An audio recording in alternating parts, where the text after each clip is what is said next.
Turning now to some international news. The UK's most prolific serial child killer in modern times has been sentenced. Nurse Lucy Letby will spend the rest of her life in jail with no chance of release. She was found guilty of murdering 7 newborn babies and trying to kill another 6 in 2015 and 2016.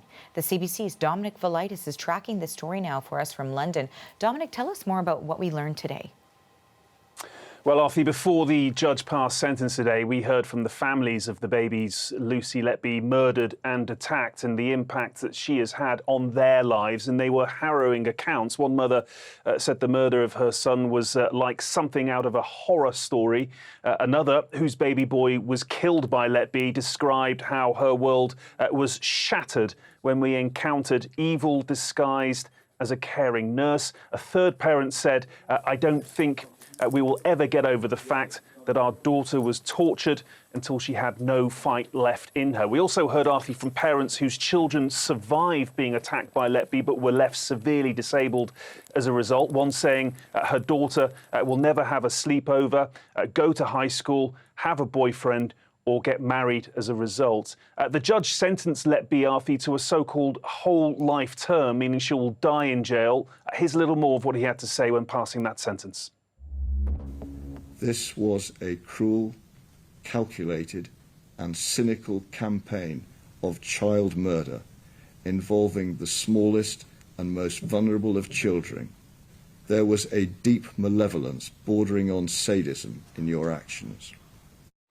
Lucy Letby now starting that whole life term behind bars, Arthie. It is a very rare sentence over here. Only 3 other women in Britain have been handed one before, all, like Letby, are serial killers. Now, Dominic, Letby also refused to show up in court today. So what's the reaction to that been like? Yeah, that's right. Her refusal today to appear in the dock has led to demands that criminals must be forced to hear the impact of their actions on their victims and their families. And in light of this case, Britain's Prime Minister Rishi Sunak said today his government intends to take action. Here's what he had to say. Now, I think it's cowardly that people who commit such horrendous crimes do not face their victims and hear firsthand the impact that their crimes have had on them and their families and loved ones. Now, we are looking and have been at changing the law to make sure that that happens, and that's something that we'll bring forward in due course. So a change in the law now in the pipeline, Arthie. The government has also ordered an independent inquiry into the circumstances behind Letby's murders. One area it will look at is how hospital bosses where she worked allegedly ignored doctors' warnings about her.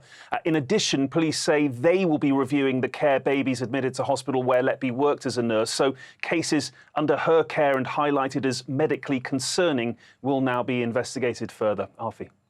Thanks for this, Dominic. That is the CBC's Dominic Velitis in London.